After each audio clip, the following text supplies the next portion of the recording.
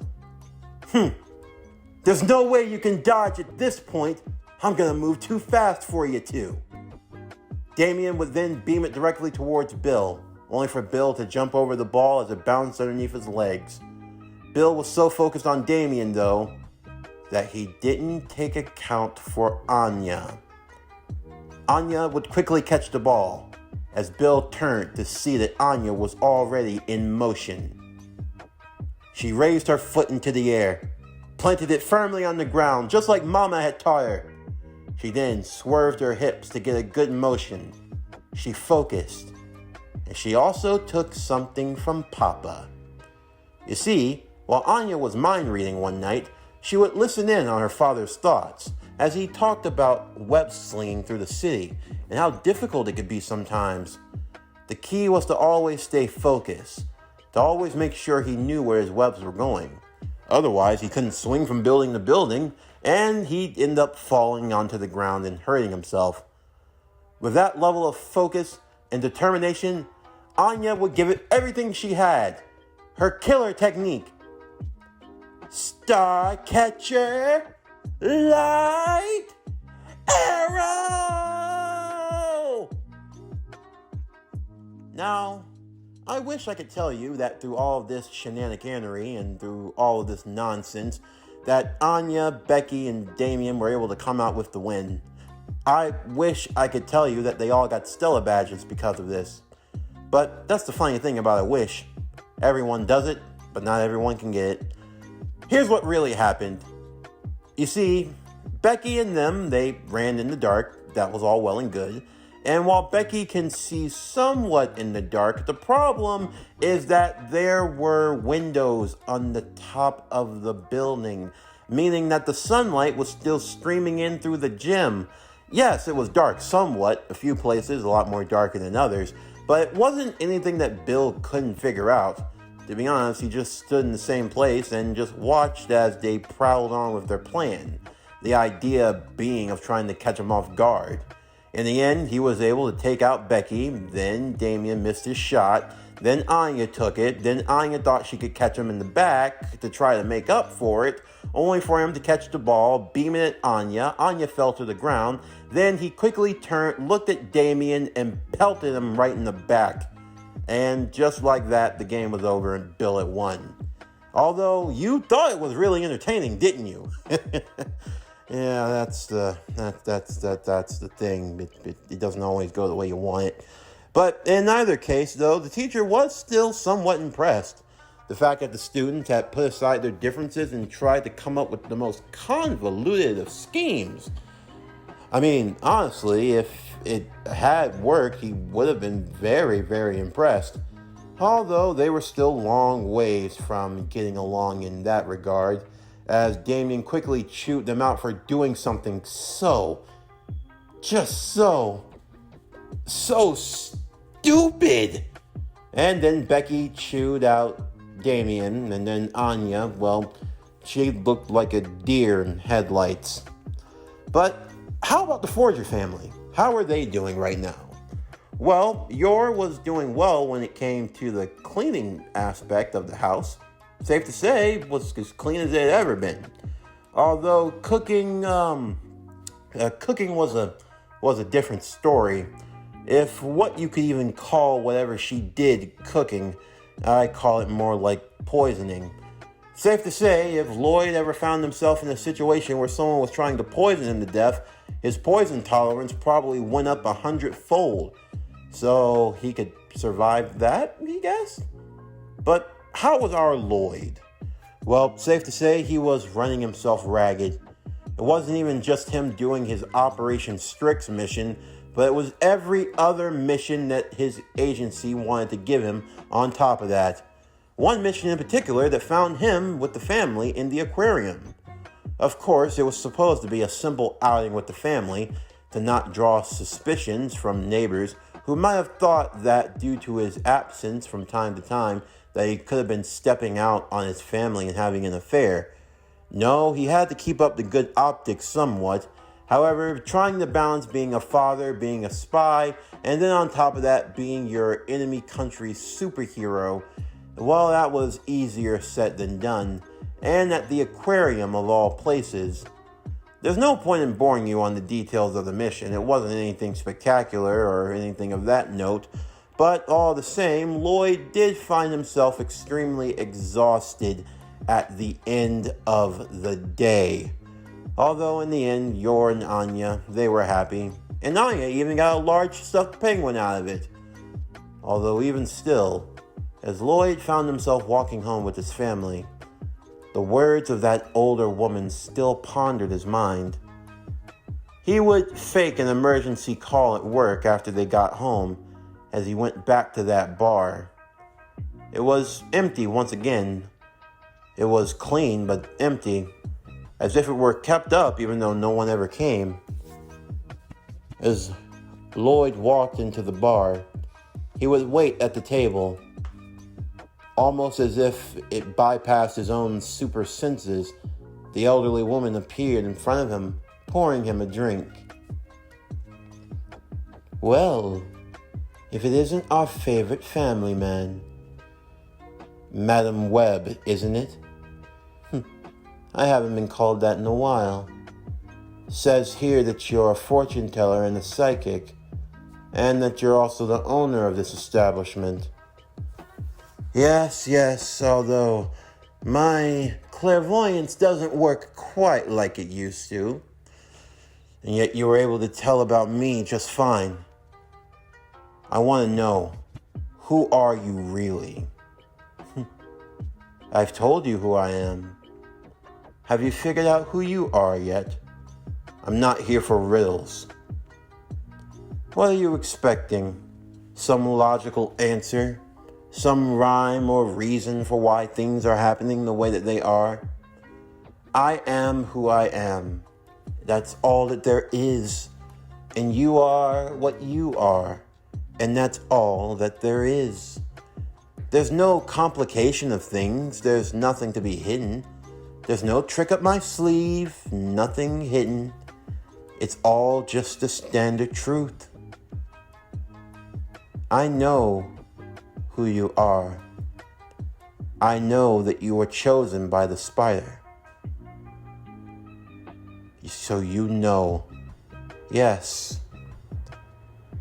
It was when you were but 14 years old, I believe, when you found yourself wandering through an abandoned building. And as you did so, you found yourself walking on creaky floors where you fell through, and you were swarmed by spiders. You saw it that day, didn't you? For so long, I couldn't tell if what I had seen was even real or just my hallucinations. but yet you can do the things that you do. So it's obvious that it was real. I also know you still mourn her. Your mother, my mom. And I know that you still have hatred in your heart for the one that took her away. The vulture.